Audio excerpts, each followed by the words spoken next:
ஹரி ஓம். அனைவருக்கும் நமஸ்காரம். தற்போது நாம் பார்த்து கொண்டிருக்கின்ற வகுப்பு நைஷ்கர்மிய சித்தி. பகவான் சுரேஸ்வராச்சாரியார் எழுதிய ஒரு அருமையான பிரகரண கிரந்தத்தை பார்த்து கொண்டிருக்கிறோம். இது வேதாந்த பாடத்தில மிக உயர்நிலை பாடங்கள். இதுல ஒரு நல்ல புரிதல் இருக்கிறவங்களுக்கு லகுவா புரிஞ்சு கொள்ள முடியும். இப்ப பொதுவா நிறைய பாதைகள்ல பயணம் பண்றவங்க எல்லாம் இறுதியா இந்த வேதாந்தத்துக்கு தான் முடிவடைய முடியும். இப்ப பக்தியில தொடங்கி இந்த சரியை, கிரியை, யோகம், ஞானம் என்ற படிநிலைகள் எல்லாம் இருக்கு இல்லையா? இதெல்லாம் ஆன்மீகத்தினுடைய படிநிலைகளாக பார்க்கப்படுது. அப்போ இந்த படிநிலைகள்ல பயணம் பண்ணி வர்றவங்க பாத்தீங்கன்னா ஒவ்வொரு பாதையா கடந்து வருவாங்க. அப்ப அந்த யோக மார்க்கத்துல கொஞ்ச நாள் சிக்கிட்டு இருப்பாங்க.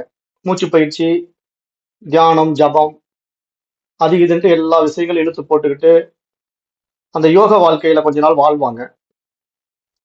பட் எதுலையுமே இந்த திருப்தி வராது. அதாவது என்ன பயிற்சி முயற்சி பண்ணாலும் மனசு திருப்திக்கு வரவே வராது. திருப்பி திருப்பி எதையாவது தேடிக்கிட்டே இருக்கும். இப்படி தேடிக்கிட்டே இருக்கிறவங்க ஆன்மீகத்துல ஒரு முழுமைத்தன்மை அடைய முடியாம, சரியான பாதை கிடைக்காம, இந்த சாஸ்திர விஷயங்களை யாராவது சொல்லிக் கொடுக்க மாட்டாங்களா அப்படின்ட்டு தேடி அலைவாங்க. அப்படி தேடி அலைகின்ற பொழுது பாத்தீங்கன்னா பெரும்பாலான விஷயங்கள் ஆங்கிலத்துல தான் இருக்கும். ஏன்னா இது தமிழ் மொழியில அவ்வளவா கொடுக்கப்படல. தமிழ்லயே இந்த பாடத்திட்டங்களை எடுக்கின்ற ஆச்சாரியர்கள் கூட ஆங்கிலேயர்களுக்கு தான் அதிக முக்கியத்துவம் கொடுத்து ஆசிரமங்களை வச்சு எடுத்துட்டு இருக்காங்க. ஏன்னா நம்ம பெரும்பாலான இதுக்கெல்லாம் போய் பார்த்துட்டோம். நிறைய மிஷன்ஸ் அங்கிங்க போய் பார்த்தங்காட்டி ஃபாரினர்ஸ் தான் நிறைய உட்காந்து இந்த வேதாந்தத்தை படிச்சுட்டு இருக்காங்க அவங்க கிட்ட. நம்ம இந்தியன்ஸ் ரொம்ப குறைவு. ஏன்னா அவங்க நம்ம இங்க பிஸி ஷெட்யூல் இருக்கிறோம். இந்த மாதிரி விஷயங்கள் எல்லாம் ஒரு இன்ட்ரெஸ்டே கிடையாது நம்ம மாதிரி ஆட்களுக்கு. ஆனா ஃபாரினர்ஸ்க்கு ஒரு தேடுதல் இருக்குது. அவங்க நிறைய வாழ்க்கையில என்ஜாய் பண்ணி முடிச்சிட்டாங்க. அவங்க இந்த பிரவருத்தி வாழ்க்கையில மேக்சிமம் அவங்க வாழ வேண்டிய வாழ்க்கையை வாழ்ந்துட்டதுனால வேற ஏதாவது இதுக்கு மேல இருக்கும் போல் இருக்கு அப்படின்னு தேடி தான் இந்தியாவுக்கு வராங்க, நம்ம நாட்டுக்கு வராங்க. அதனால இப்ப பாத்தீங்கன்னா நம்ம இந்தியர்களை விட வெளிநாட்டினர்கள் தான் இந்த ஆன்மீக பாதையில அதிகம் ஆர்வம் காட்டுபவர்களாக இருக்கின்றார்கள். அதை நம்ம நடைமுறையில பார்க்க முடியும். பக்தியில முதல் கொண்டு ஞானம் வரைக்கும். பக்தியில பாத்தீங்கன்னா ஹரே ராமா ஹரே கிருஷ்ணாவில் இருக்கக்கூடிய கூட்டம் எல்லாம் பாத்தீங்கன்னா அதிகமா ஆங்கிலேயர்கள் இருப்பாங்க, வெளிநாட்டினர்கள் இருப்பாங்க. அதே மாதிரி ஞானத்துல வந்தாலும் நிறைய பேர் இந்த வெளிநாட்டு எழுத்தாளர்களுடைய புத்தகங்களை படிச்சுக்கிட்டே இருப்பாங்க. அந்த மாதிரி பயணம் பண்ணுவாங்க.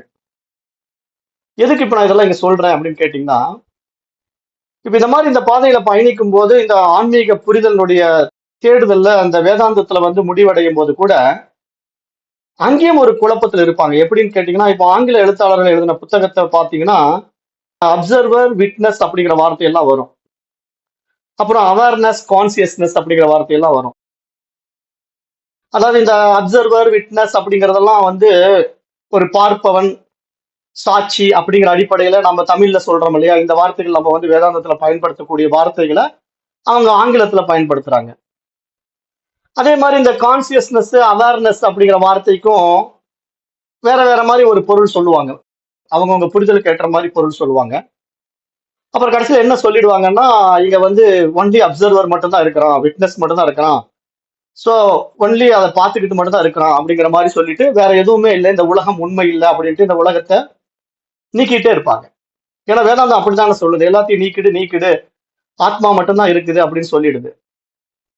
அப்ப இந்த புரிதல்லாம் அவங்க அதை சொல்லிக்கிட்டே வருவாங்க. ஆனா கடைசியில் அது எப்படி ஆத்மா மட்டும்தான் இருக்குது, அப்ப ஆத்மாவிற்கு வேறாக இந்த உலகம் தெரிகிறது எப்படி அனாத்ம விஷயங்களா இருந்தா அதை எப்படி நம்ம பார்க்கணும் அப்படிங்கறதெல்லாம் அவங்களுக்கு சொல்லித்தர போதுமான அந்த அனுபவம் இருக்காது. காரணம் என்னன்னா அது ஒரு பரோட்ச ஞானமா சொல்லி கொடுக்கறதுனால மேக்சிமம் அப்படியே போயிடும். அதனால நம்ம என்ன பண்றோம், இந்த வெளி எழுத்தாளர்கள் வெளியே இந்த மாதிரி படிச்சுட்டு சொல்றவங்க விஷயத்தெல்லாம் நம்ம எடுத்து எடுத்து பார்க்கும்போது ஒரு குழப்பத்துக்கு வந்துருவோம். பெரும்பாலும் குழப்பத்தில் தான் இருக்கிறாங்க. அதனால நம்ம உண்மையா இந்த விஷயத்த யாருக்கிட்ட கேட்டா சரியானபடி தெரிஞ்சுக்க முடியும், இந்த வேதாந்த சாஸ்திரத்தினுடைய உண்மைத்தன்மையை யார் ஒழுங்கா நமக்கு உணர வைப்பார்கள் அப்படின்னு பார்த்தா நம்முடைய ஆதி ரிஷிகள் தான் அதை சரியா உணர வைக்க முடியும். சராசரி மனிதர்கள் இன்றைய விஷயத்துல பாத்தீங்கன்னா நிறைய குழப்பங்களை தான் உண்டு பண்றாங்க. வேதாந்த சாஸ்திரத்திலேயே அப்படி நிறைய குழப்பங்கள் இருக்கு. அப்ப இங்க ஆன்மீக விஷயத்துல தேடி போற இப்போ நம்மை போன்ற ஆரம்ப நிலை சாதகர்களுக்கு வந்து இது புரியாம கூட இருக்கலாம். இப்ப நான் சொல்லக்கூடிய சப்ஜெக்ட் வந்து புரியாம கூட இருக்கலாம்.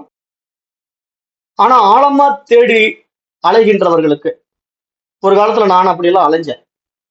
ஒரு காலத்துல நான் இந்த மாதிரி ஆன்மீக தேவை, புரிதல், இந்த ஞானம் என்ற விஷயத்துக்குள்ள வரும்போது இதனுடைய முடிந்த முடிவை வந்து நான் பார்க்காம இருக்கக்கூடாது, பார்த்தே ஆகணும் அப்படிங்கிற ஒரு தாகம், ஒரு தேவை இருந்தது. அதற்காக நிறைய காலங்களை நான் அதுக்காக செலவிட்டேன். அப்ப அப்படி பார்க்கும்போது எனக்கு நிறைய குழப்பமான விஷயங்கள் தான் அதிகமா இருந்ததே தவிர, அதிலிருந்து விடுபட முடியாத சந்தர்ப்ப சூழ்நிலைகள் நிறைய உண்டாச்சு. அப்ப இது மாதிரி பாடங்களை யாருகிட்ட படிச்சா சரியா புரிஞ்சுக்க முடியுங்கும் போது, இந்த வேதாந்த சாஸ்திரத்தினுடைய விஷயங்கள் மட்டும்தான் சரியா தீர்வு கொடுக்குது. ஆனா அதை எடுத்து சொல்லக்கூடிய ஆச்சாரியர்கள் வந்து சரியா சொல்லி கொடுக்காம போயிட்டாலும் நிறைய பேருக்கு குழப்பம் வந்துடுது. அப்ப இதை நம்ம இன்னும் கொஞ்சம் டீப்பா இதுக்குள்ள நம்ம அனலைஸ் பண்ணணுங்கும் போது, ஆராய்ச்சிகள் நம்ம ஏற்படும் போது, இப்ப இந்த பாடத்திட்டம் எந்த அடிப்படையில நமக்கு சொல்ல வருது, நம்ம எப்படி புரிஞ்சுக்கிறோம் அப்படிங்கிற அந்த புற விஷயங்களை மட்டுமே மனதில் வைத்து ஆராய்ந்து பார்க்காம, அந்த ஏற்றிக்கொண்ட எண்ணங்களை அகத்திலே நாமே சிறிது விசாரணை பண்ணி பார்க்கும்போது அதற்கான விடையும் நமக்கு உள்ள இருந்தே கிடைக்கும். அதாவது புற விஷயங்களை நம்ம உள்ள வாங்கிட்டா மட்டும் போதாது, அதை மீண்டும் அக விஷயமா ஆராய்ச்சி செய்யும் போது அதற்கான வாய்ப்புகள் திறக்கப்படுவதை நம்ம அனுபவமா பார்க்கலாம். எனக்கு அப்படித்தான் கிடைச்சது. அப்ப இது மாதிரி இப்போ நான் இந்த பாடத்திட்டம் இப்ப எடுத்துட்டு இருக்கிறேன்ல இந்த இடத்துல, இப்போ இந்த கிளாஸ், இப்ப இதுல வந்து நீங்க இங்க வந்து நேரடி வகுப்புல இப்போ இந்த ஆன்லைன் கிளாஸ்ல டைரக்டா அட்டன் பண்ணிட்டு இருக்கிறவங்களுக்கு எத்தனை பேருக்கு இது புரியுதுன்னு எனக்கு தெரியாது. ஆனா இது ஆன்லைன் ரெக்கார்டிங்ல கேட்கிறவங்கல யாருக்கு புரியுமோ அவங்களுக்கு புரியும். இது அப்படி ஒரு சப்ஜெக்ட் இப்ப நான் சொல்ல போறது. யாருக்கு புரியுமோ அப்படி புரியும். அவங்களுக்கு புரியணும் அப்படிங்கிறதுக்காகவே இந்த சப்ஜெக்ட் இன்னைக்கு கொடுக்கப்படுது. என்ன அப்படின்னா, இப்ப இந்த அப்சர்வர், விட்னஸ், அவேர்னஸ், கான்சியஸ்னஸ் அப்படிங்கிற வார்த்தை ஜாலங்கள்ல மயங்கி இருப்பது பிரம்மம் மட்டுமே அப்படின்னு அதை பரோட்ச ஞானமா வைத்துக்கொண்டு அபரோட்ச ஞான நிலைக்கு வராத ஆத்ம சாதகர்கள் தவறான புரிதலின் காரணமாக இன்னும் அவர்கள் தன்னுடைய அனுபவத்துக்கே வராம போகக்கூடிய மிகப்பெரிய குறைபாடு என்ன அப்படின்னா, இந்த உலகத்தை சரியா புரிஞ்சிக்கல, இந்த மித்தியத்துவ தன்மையை சரியா புரிஞ்சிக்கல. அதுதான் மிகப்பெரிய பிரச்சனை. ஏன்னா இங்க பிரம்மம் சத்தியம் ஜெகத் மித்யா என்ற மகா வாக்கிய உபதேசத்தின் அடிப்படையில விசாரம் செய்யும் போது மட்டும்தான் சரியான விடை கிடைக்குமே தவிர, வேறு எந்த வகையில நீங்க மற்றவர்கள் சொல்லுகின்ற கருத்துக்களை எடுத்துக்கொண்டு பயணம் பண்ணாலும் அதுல வெற்றி பெற முடியாது. அதனாலதான் இங்க வந்து இவர் என்ன சொல்றாருன்னா, சுரேஸ்வராச்சாரியார் ஆச்சாரியர் என்ன சொல்றாருன்னா, மகா வாக்கிய விசாரத்துக்கு தான் முக்கியத்துவம் கொடுத்து பேசிக்கிட்டே வராரு. அந்த மகா வாக்கிய விசாரத்தின் அடிப்படையில இந்த விஷயத்தை நம்ம எப்படி பார்க்கிறோம், பிரம்மம் சத்தியம் ஜெகத் மித்யா அப்படிங்கிற இந்த விஷயத்துல ஆங்கில எழுத்தாளர்கள், ஆங்கில பாடமுறையில் படித்தவர்கள் அந்த மித்தியத்துவ தன்மையை சரியாக புரிந்து கொள்ளாததினால அந்த பிரம்மம் சத்தியம் என்ற வார்த்தையின் அடிப்படையிலே அகம் பிரம்மாஸ்மி என்று சொல்லிக் கொண்டிருக்கின்றார்களே தவிர அவர்கள் அனுபவமாக்கவில்லை, அவங்கள் அபரோட்ச ஞானத்துக்கு வரவில்லை. அது வெறும் பரோட்ச ஞானமாகவே இருந்து கொண்டிருக்கிறது. காரணம் என்னன்னா, அந்த மித்தியத்துவத்தின் தன்மையை இவர்கள் புரிந்து கொள்ளவில்லை. ஏன்னா இவங்க சாஸ்திரத்தை சரியா புரிஞ்சிக்கல. இப்ப நாம இந்த பாடத்துல அதுதான் பார்க்க போறோம். நல்லா கவனிங்க. அதாவது இந்த மித்தியத்துவத்துடைய தன்மையை நீங்க சரியா புரிஞ்சுக்கிட்டா மட்டும்தான் அந்த பரத்தத்துவம் உங்களுக்கு விளங்கி அந்த அபரோட்ச ஞானமா நீங்க அதை அடைய முடியும். இப்ப எப்படி சொல்லுது சாஸ்திரம், இப்போ இந்த பிரம்மத்துக்கு வேறாக இருக்கின்ற அந்த மூல அவித்தியைன்னு இருக்கு இல்லையா, மூல அவித்தியைன்னு ஒரு விஷயம் பார்த்தோம். மூல அவித்தியைனா அறியாமை, நம்முடைய அறியாமை, அந்த காரண சரீரம். அதாவது நம்ம காரண சரீரத்துல இருந்தா ஒவ்வொரு பிறவிக்கு வந்துகிட்டே இருக்கிறோம். அந்த காரண சரீரம் தான் மூல அவித்தியான்னு சொல்றது. அதுதான் நம்ம பிறப்பதற்கு காரணமாக இருக்கிறது அப்படின்னு நம்ம கடந்த பாடங்கள்ல பார்த்தோம். அப்ப அந்த மூல அவித்தியிலிருந்து நம்ம வந்து சூட்சும தேகமாக மனசுக்குள்ள வந்துதான் 17 தத்துவங்களை உள்ளடக்கி இந்த உடல்ல நம்ம இயங்கிட்டு இருக்கிறோம். அந்த 17 தத்துவங்கள் என்னங்கிறத வேதாந்த சாஸ்திரத்துல பார்த்துட்டோம். அதை நான் இங்க விளக்கம் கொடுக்க மாட்டேன்.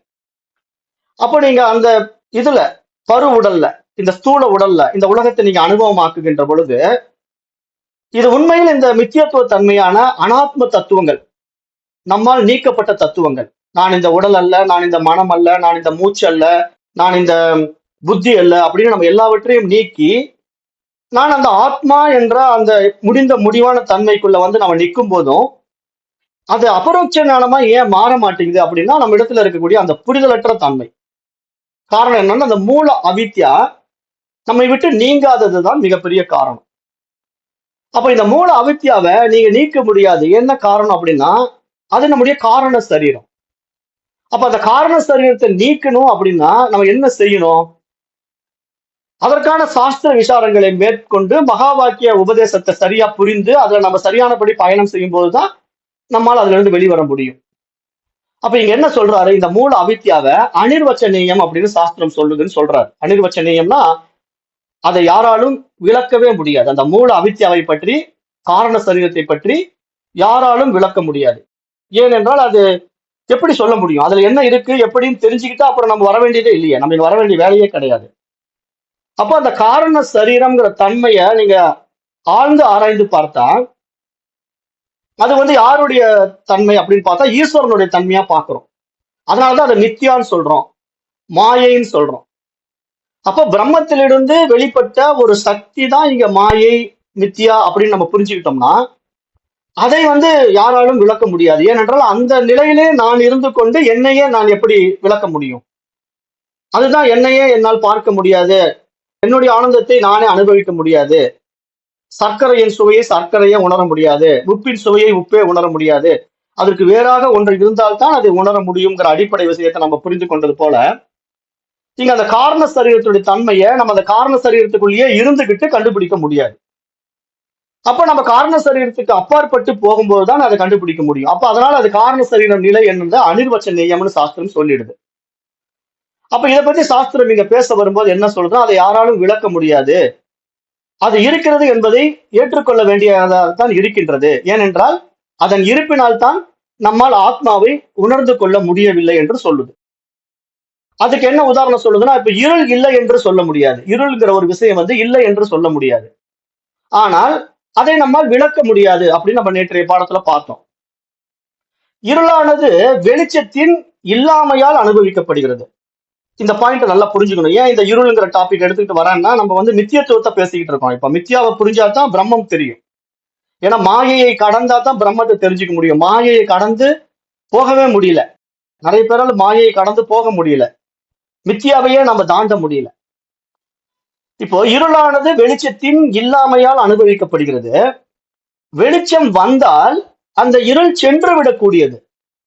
ஆனால் அதை வெளிச்சம் உள்ள போதோ அல்லது இல்லாத போதோ ஆராயவே முடியாது. நல்லா யோசனை பண்ணி பாருங்க. இருளுங்கிற ஒரு விஷயத்த நீங்க இருளையும் ஆராய்ச்சி பண்ண முடியாது. சரி, இருளுடைய விஷயத்தை இருள தான் ஆராய்ச்சி பண்ண முடியல, ஒரு வெளிச்சத்தை கொடுத்து ஆராய்ச்சி பண்ணலான்ட்டு நீங்க வெளிச்சம் கொடுத்த மறு வினாடி இருள் இல்லாம போயிடும். அப்பொழுதும் இருளை பற்றி ஆராய முடியாது. இந்த பாயிண்ட் புரியுதா? இது மாதிரிதான் இங்க நமக்கு மூல அவித்யா இருக்கு. மூல அவித்யாவுடைய நிலை என்னங்கிறத இந்த இருளோட ஒப்பிட்டு புரிஞ்சுக்கணும். அப்ப இருளுங்கிற ஒரு விஷயத்த உங்களால எப்படி கண்டுபிடிக்க முடியாதோ, இருள்ல கண்டுபிடிக்க முடியாதோ, சரி அந்த இருளுக்கு ஒரு வெளிச்சத்தை கொடுத்து பார்க்கலான்ட்டு ஒரு வெளிச்சத்தை கொடுத்தாலும் அங்க இருள் இல்லாம போகும்போது இருளை கண்டுபிடிக்க முடியாதுங்கிற நிலையில தான் இப்போ நம்முடைய மூல அவித்திய நிலை இருக்குது. அப்ப இருளானது வெளிச்சத்தின் இல்லாமையில் தான் அனுபவிக்கப்படுகிறது. அப்ப இருள் எப்பொழுது நம்மளால் அனுபவமாக்கப்படுகிறது அப்படின்னா, வெளிச்சம் இல்லைன்னா தான் இருள் அனுபவமாகும். வெளிச்சம் வந்துட்டா இருள் அனுபவம் ஆகாது. அப்ப வெளிச்சம் வந்தால் இருளானது சென்று விடக்கூடியது. ஆனால் அதை வெளிச்சம் உள்ள போதோ அல்லது இல்லாத போதோ ஆராய முடியாது அப்படிங்கிறத இங்க தெளிவுபடுத்தணும். அப்ப மூல அவித்யா என்பது அனிர்வச்சனீயம். அது மாதிரி இங்க விளக்க முடியாது அப்படிங்கிற ஒரு விஷயத்த மூல அவித்யாவோட ஒப்பிட்டு பேசுறார். அதுதான் இங்க மித்தியத்துவம், மித்யா. அது மாதிரி இருளும் அனிர்வச்சனீயம். ஏன்னா இருளையும் விளக்க முடியாது. அப்போ நம்மால் அதன் இருப்பையோ அல்லது இல்லாமையோ சொல்லவே முடியாது. அப்ப தர்க்கவாதிகள் என்ன பண்றாங்கன்னா, இருளை வெளிச்சம் இல்லாத நிலை என்று சொல்லுகின்றார்கள். இதற்கான தர்க்கம் பண்ண வர்றவங்க என்ன சொல்றாங்கன்னா, இருளுங்கிற ஒரு விஷயம் இருக்குது, ஆனா அது வெளிச்சம் இல்லாத நிலை அப்படின்னு சொல்றாங்க. அதை வேதாந்திகள் ஏற்றுக்கொள்கிறார்கள். வேதாந்திகள் ஆமாப்பா, இருளுங்கிறது வெளிச்சம் இல்லாத நிலையில இருக்குது, அதுல ஒன்றும் சந்தேகம் இல்லை அப்படிங்கிறத அவர்கள் ஏற்றுக்கொள்கிறார்கள். ஆனால் அந்த இருளை இல்லாத ஒன்று என்று கூற முடியாது. இதுதான் முக்கியமான பாயிண்ட். அந்த இருளை வெளிச்சம் வந்தா இல்லாம போகுது, அது உண்மை. ஆனா இருளே இல்லை என்று சொல்ல முடியுமான்னா அப்படி சொல்ல முடியாது. அது மாதிரி இங்க பிரம்மம் சத்தியம் ஜெகத் மித்யா அப்படிங்கிற வார்த்தையில ஜகத்தானது இல்லை என்று சொல்ல முடியாது. இதுதான் எங்க பாயிண்ட். அப்ப ஜகத் என்பது இல்லை என்று சொல்ல முடியாதுங்கும் போது அப்ப ஜகத் எப்படி இருக்கிறது? அப்ப அந்த இருள் எப்படி இருக்கிறது? அதை நம்ம இங்க புரிஞ்சுக்கணும் இல்லையா? அதாவது அது வந்து அபாவ ரூபம். அதாவது அது அபாவ ரூபம் என்று சொல்ல முடியாது. அபாவ ரூபம்னா இப்ப பாவ ரூபம் அபாவ ரூபம்ங்கிற வார்த்தை இருக்கு. பாவம்னா நம்மால் பார்த்து அறிந்து புரிந்து கொள்ளக்கூடிய ஒரு நிலைப்பாட்டை பாவனை பாவம் அப்படின்னு சொல்றோம். அதை பாவனை பண்ணி இப்படிதான் அப்படிதான் தெரிந்து கொள்ள முடியாது, பார்த்து புரிந்து கொள்ள முடியாதுன்னா அது அபாவ ரூபமாக பார்க்கணும். அப்போ அதாவது அபாவ ரூபம் என்றும் அந்த இருளை நம்ம சொல்லிவிட முடியாது. ஏனென்றால் அது பொருட்களை மறைத்து வைத்துக் கொண்டிருக்கின்றது. அதனால் அது இல்லாத ஒன்று எப்படி பொருட்களை மறைக்க முடியும்? நல்லா யோசனை பண்ணி பாருங்க. இப்ப இருள் வந்து இல்லவே இல்லை அப்படின்னு சொல்ற மாதிரி ஒரு பிரச்சனை வந்துட்டா என்ன ஆகும்னா, இப்ப நம்ம வீட்டுக்குள்ள இருக்கிற பொருள் எல்லாம் கரண்ட் போன உடனே கும் இருட்டு ஆன உடனே எல்லா பொருளையும் அது மறைச்சிக்குது. அந்த இருள் என்ன பண்ணுதுன்னா அத்தனை பொருளும் கொண்டு போய் தன்னுள்ள மறைச்சி வச்சுக்குது. அப்ப மறைச்சி வச்சுட்டு இருக்கிற இருளை இல்லைன்னு சொல்ல முடியுமா? அப்படி சொல்ல முடியாது. இருளுங்கிறது ஒண்ணு இருக்குது. அப்ப அந்த இருள் என்ன பண்ணுதுன்னா ஒரு சத்தியத்தை கொடுக்குது பாருங்க. நல்ல பாயிண்ட் புரிஞ்சுக்கணும். இருள் வந்து மித்தியத்துவம் என்று பேசினாலும் அனிர்வச்சனீயம், அது புரிந்து கொள்ள முடியாது, விளக்க முடியாது என்று அவன் சொன்னாலும் அந்த இருள் என்ன பண்ணுதுன்னா இருக்கின்ற இருப்புகளை இல்லாமல் மறைக்கின்றது. எத்தனையோ பொருள்களை கொண்டு போய் மறைச்சி வச்சுக்குது. அப்புறம் அந்த பொருள் இருக்குங்கிறது நமக்கு எப்ப தெரியும்? வெளிச்சம் வந்த பிறகுதான் ஓ இத்தனை பொருள் இங்க இருந்திருக்குது, ஆனா இது ஏன் நமக்கு தெரியல? அந்த இருளினால் மறைக்கப்பட்டிருக்கிறது அப்படிங்கிறது நமக்கு தெரிய வருதா இல்லையா? அதைத்தான் இங்க நம்ம இங்க புரிஞ்சுக்கணும். எப்படின்னா அந்த இருள் இல்லாத ஒன்று என்று கூற முடியாது, அதாவது அபாவ ரூபம் என்று சொல்ல முடியாது. ஏனென்றால் அது பொருட்களை மறைத்து வைத்துக் கொண்டிருக்கின்றது. அதனால் இல்லாத ஒன்று பொருட்களை மறைக்க முடியாது. ஆகவே இருள் என்பது இருக்கின்றது என்பது உறுதியாகின்றது. மேலும் இருளானது கண்களால் பொருட்களை உணர முடியாமல் தடுக்கின்றது. இவ்வாறு இருப்பதை இல்லாமல் காட்டும் தன்மை என்பது இல்லாத ஒன்றிற்கு இருக்க முடியாது. அப்ப இங்க நம்ம என்ன உறுதிப்படுத்துறோம்? அப்ப இல்லாத ஒன்று வந்து அந்த இருப்பின் தன்மையை மறைக்க முடியாத வேலையை செய்ய முடியாது. அப்ப இருள் என்பது நிச்சயமாக இருக்கின்றது. அது இருப்பதினால்தான் அது பொருள்களை மறைக்கின்றது. அப்ப அது மாதிரி இருக்கின்ற அந்த இருளானது இருப்பு இல்லை என்று சொல்ல முடியாது. ஏனென்றால் அது இல்லாத ஒன்றுக்கு அந்த பொருளை மறைக்கின்ற ஆற்றல் சக்தி இருக்க முடியாது. அப்ப இவை இரண்டை தவிர மூன்றாவதாக இருள் வெளிச்சம் வந்ததும் சென்று விடுகின்ற தன்மையும் கொண்டுள்ளது. அதாவது இல்லாத ஒன்று இருக்க முடியாது. அப்போ இங்க இருள் என்பது இருக்கின்றது, வெளிச்சம் வந்த பிறகு அது இல்லாமல் போகின்றது. ஆனால் அது இருக்கின்ற காரணத்தினால்தான் பொருள்களை மறைக்கின்றது. ஆனால் வெளிச்சம் வந்த பிறகு இல்லாமலேயே போகின்றது. கொஞ்சம் குழப்பமா இருக்கும். இது மாதிரிதான் மித்யா.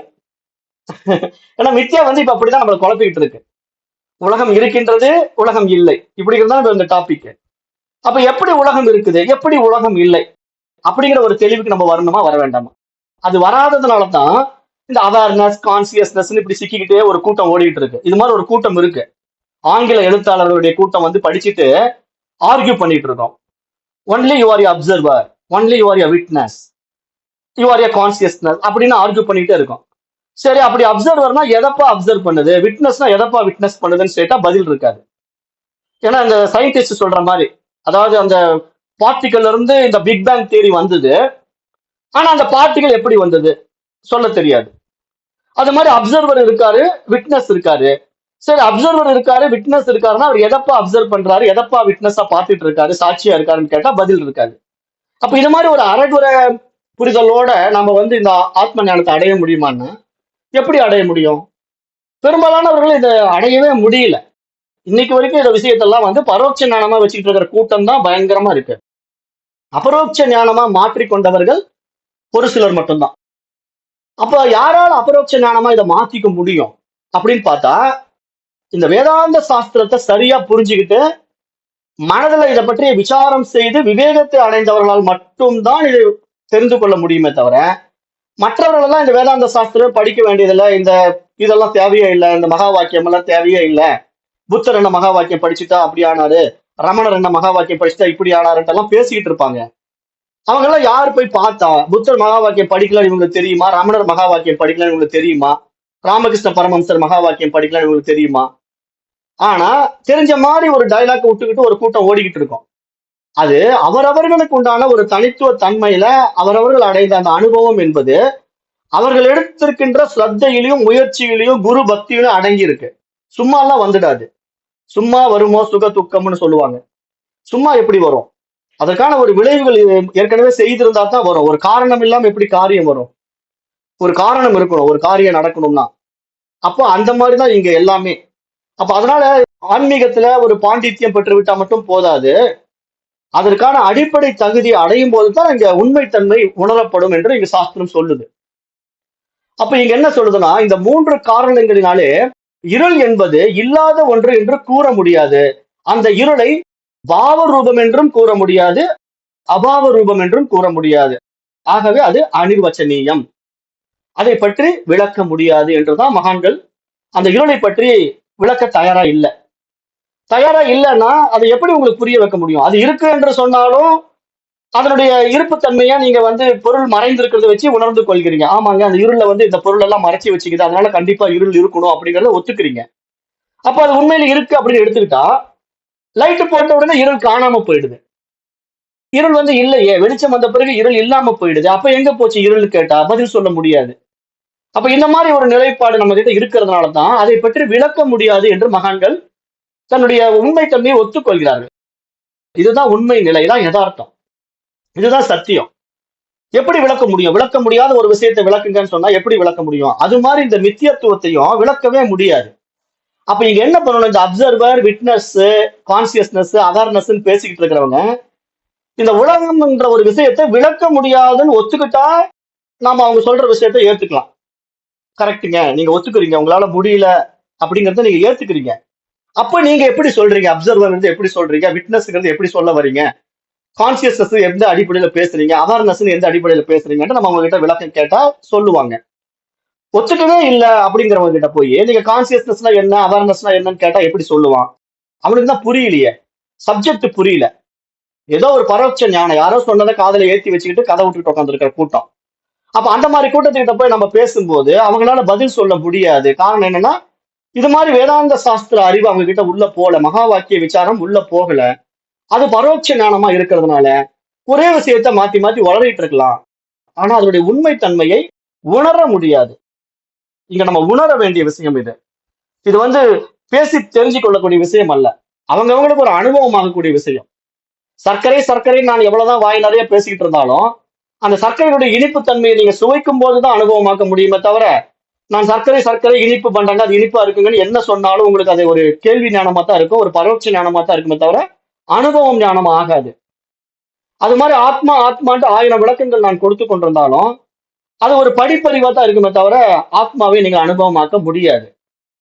அப்ப ஆத்மாவை அனுபவம் ஆக்கணும் அப்படின்னா அது நானாகத்தான் இருக்கின்ற அந்த உண்மை தன்மையை எப்படி உங்களால் ஏற்றுக்கொள்ள முடிகிறதுங்கிற அந்த புரிதலுக்குள்ள கொண்டு வரும்போதுதான் அது சாத்தியமாகும். அப்ப அந்த புரிதலுக்குள்ள நீங்க வரணும்னா உங்களிடத்துல ஃபர்ஸ்ட் அதை ஏற்றுக்கொள்ளக்கூடிய தகுதி வரணும். அதாவது சொல்லக்கூடியவர் யார், அதை எப்படி சொல்கிறார்கள், அவர்களுடைய அந்த சொல்லக்கூடிய வார்த்தையினுடைய முக்கியத்துவம் நான் எப்படி ஏத்துக்கிறேன், அதனுடைய சத்தியத்துவத்தை நான் எப்படி உணர்றேன், அவரை பற்றி நான் என்ன தெரிந்து வைத்துக் கொண்டிருக்கின்றேங்கிற அந்த தெளிவுல கேட்கும் போது மட்டும்தான் இந்த பாடத்துல வெற்றி பெற முடியும். அதுதான் இங்க குரு சிஷ்ய பாவனை. அதாவது குருவும் சாஸ்திரமும் படிக்கின்ற மாணவனுக்கு சத்தியத்துவமா இருக்கணும். அவர்கள் மீது நம்பிக்கை இல்லைன்னா அவன் அந்த பாடத்துல வெற்றி பெற முடியாது.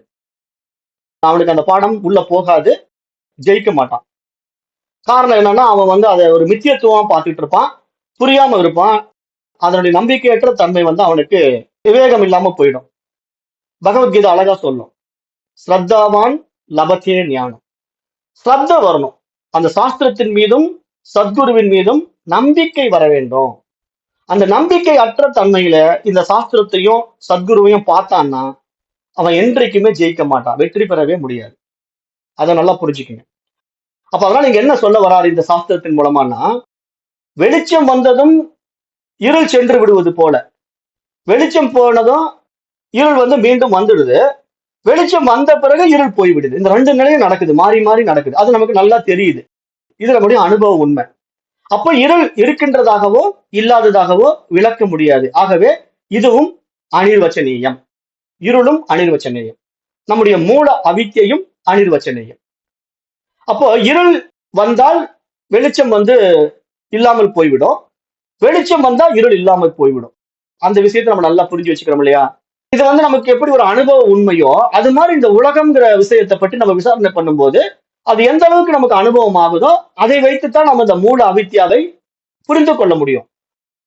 அப்ப இந்த மூல அவித்யாவை நம்ம நீக்கணும்னா என்ன செய்யணும்னா, சரியான அறிவை அடைந்தால்தான் நம்மால் அந்த மூல அவித்யாவை நீக்க முடியும். அந்த மூல அவித்யாங்கிறது நம்முடைய காரண சரீரம். அப்ப அந்த காரண சரீரத்தை, மூல அவித்யாவை நாம் நீக்க வேண்டும் என்றால் அந்த மகா வாக்கியத்தை நாம் தவிர்க்க கூடாது என்று இங்க பகவான் சுரேஸ்வராச்சாரியார் மீண்டும் வலியுறுத்துகிறார். ஏன்னா மகா வாக்கியத்தை தவிர்த்துட்டீங்கன்னா உங்களால இந்த மூல அவித்யாவை நீக்கவே முடியாது. அப்ப மகா வாக்கியம் சாதகர்களுக்கு 2 உண்மைகளை பற்றிய தெளிவான புரிதலை கொடுத்து விடுகின்றது அப்படின்னு சொல்றார். அவைகள் ஒன்று என்ன அப்படின்னா, வேதாந்த உபதேசங்களின் தெளிவான புரிதலாகிய நான் நித்திய முக்தன், சத்தியமான பிரம்மம் என்ற ஒரு விஷயமும், ஜகத் மித்யா என்ற மற்றொரு விஷயமும் சேர்ந்த இந்த முக்கியத்துவம், இந்த புரிதல் நம்ம இடத்துல இருக்க வேண்டும் என்று சொல்றார். இந்த 2 முக்கியத்துவம் இங்க இருக்க வேண்டும். பிரம்மம் சத்தியம், ஜகத் மித்யா என்ற இந்த மகா வாக்கிய விசேஷத்துல 2 உண்மைகளை பற்றிய தெளிவான புரிதலை அடையாமல் நம்மால் பிரம்ம அனுபவம் அடையவே முடியாது.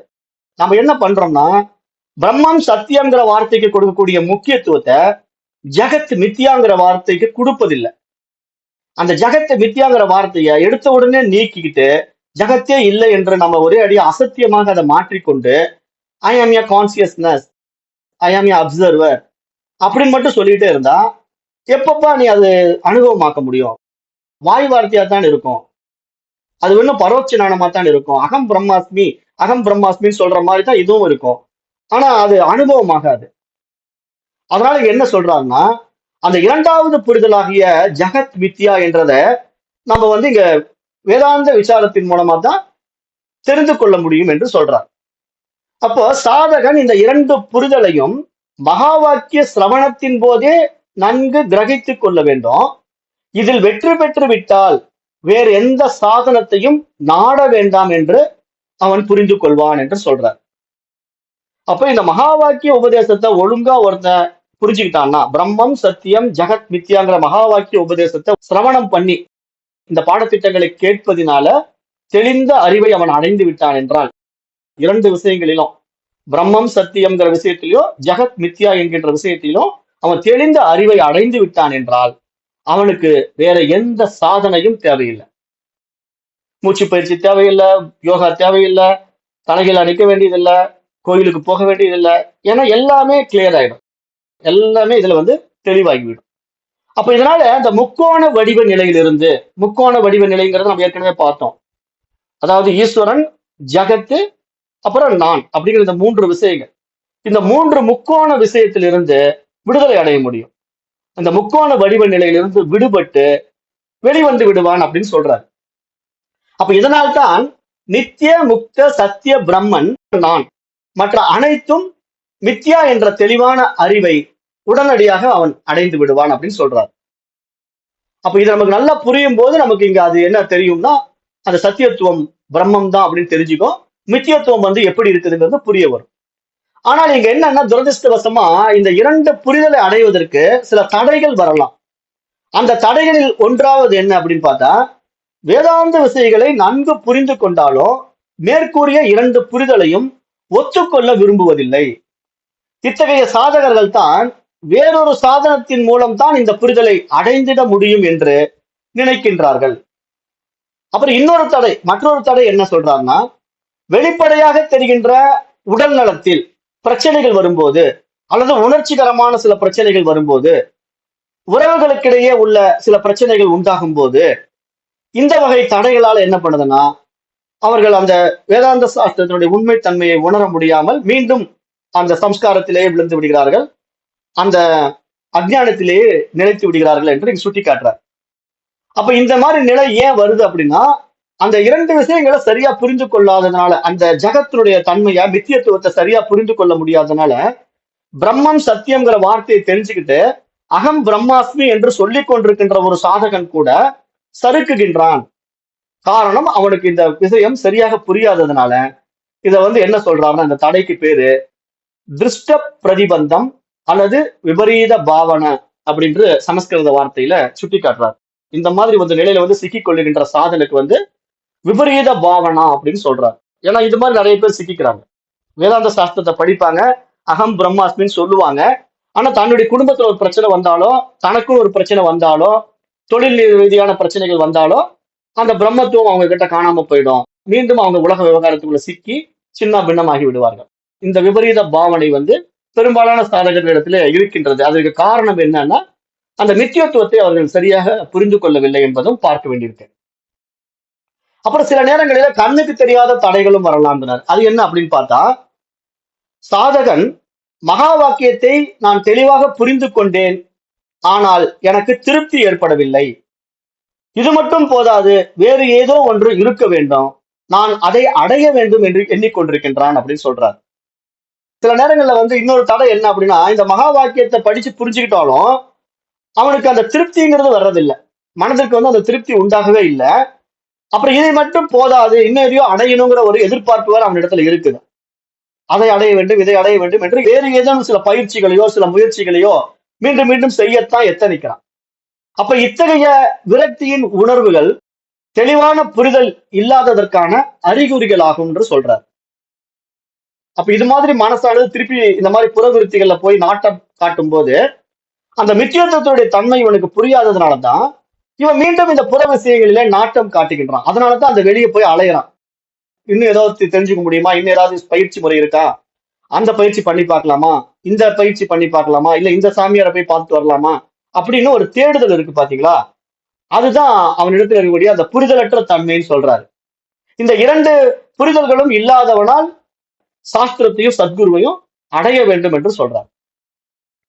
அப்ப இது போன்ற சூழ்நிலைகளில் தெளிவான புரிதலை அடைவதற்கு திருஷ்ட அல்லது அதிர்ஷ்ட பிரபந்தம் இருந்தால் அவர்களுக்கு வேதாந்தம் பரிந்துரைக்கின்ற அறிவுரையானது ஞான யோக சாதனத்தை தடைகள் முற்றிலுமாக நீங்கும் வரை தொடர்ந்து செய்து கொண்டே இருக்க வேண்டும் என்று இங்க அறிவுறுத்துறார். அப்ப இது மாதிரி ஒரு தடை ஒருத்தனுக்கு இருக்கு அப்படின்னா அவன் என்ன பண்ணணும், மீண்டும் மீண்டும் அவன் அந்த திருஷ்ட அதிர்ஷ்ட பிரதிபந்தம் இருக்கு இல்லையா, அஜ்ஞானம், அந்த அறியாமை, அந்த புரிதலற்ற தன்மையை நீக்கிக் கொள்ளணும்னா அவன் மீண்டும் மீண்டும் இந்த வேதாந்தம் பரிந்துரைக்கின்ற ஞானயோக சாதனம், இந்த மாதிரி பாடத்திட்டங்கள், இதை பற்றிய விவரங்கள் ஆகிய விஷயங்கள்ல தொடர்ந்து ஈடுபட்டு கொண்டே இருக்கணும், சிரவணம் செய்து கொண்டே இருக்கணும். அப்ப முதலாவது புரிதலை அடைந்திருந்தாலும் மேலும் அவன் என்ன செய்யலாம்னு சொல்றாரு. தொடர்ந்து கர்மயோகம், உபாசனை, சிரவணம், மனனம் ஆகியவற்றை தடைகள் நீங்கும் வரை கடைபிடித்துக் கொண்டே இருக்க வேண்டும். வேதாந்த பிரமாணத்தில் ஸ்ரத்தையும் இருக்க வேண்டும். எத்தனை காலம் செய்து கொண்டிருக்க வேண்டும் என்ற குறிப்பிட்ட கால வரையறை கிடையாது. பல வருடங்களாகலாம், சில பிறவிகள் கூட எடுக்க வேண்டியது இருக்கலாம். எனவே முயற்சியை கைவிடாமல் மேற்கூறிய சாதனங்களை ஆழ்ந்து கடைபிடித்து வர வேண்டும் என்று இங்க அறிவுறுத்துறார். ஏன்னா இங்க இந்த வேதாந்த சாஸ்திரத்துக்குள்ள அந்த விவேகத்தை அடையிற வரைக்கும் நம்ம அந்த சிரவணம்ங்கிறத விட்டுடக்கூடாது. ஏதேனும் ஒரு வகையில் நமக்கு இது புரிகிற மாதிரி சூழ்நிலைகள் நம்ம உருவாக்கணும். நம்முடைய ஆழமான தேடுதல் தான் அதற்கான பாதையை நமக்கு திறந்து வைக்கும். ஏன்னா இதுல நான் எந்த அளவுக்கு சீரியஸா இருக்கிறேன் அப்படிங்கிறதுல நாம சிரத்தையோட ஈடுபடுறோமோ அது உண்மையான தேடுதல் உள்ளவர்களுக்கு கிடைச்சிடும், ஏதேனும் ஒரு வகையில கிடைக்கும். இப்ப அப்படித்தான் நான் சொல்றேன். இப்ப நீங்க எங்கெங்கயோ இருக்கிறீங்க, எந்தெந்த நாடுகள்லயோ கூட இருக்கிறீங்க. ஆனா உங்களுடைய உண்மையான தேடுதல் இருக்கிறதுனால அந்த இயற்கை என்ன பண்ணுதுன்னா, அந்த ஈஸ்வர சக்தி என்ன பண்ணுதுன்னா, உங்களுக்கு இது மாதிரி ஆன்லைன் மூலமா இதை உங்களுக்கு புரிய வைக்கிறதுக்கான ஒரு வாய்ப்பை கொடுத்துருக்கா இல்லையா? அப்ப இந்த வாய்ப்பு எப்படி கிடைச்சது? அது உங்களுடைய ஸ்ரத்தையில கிடைச்சது. ஸ்ரத்தாவான் லபத்தே ஞானம்.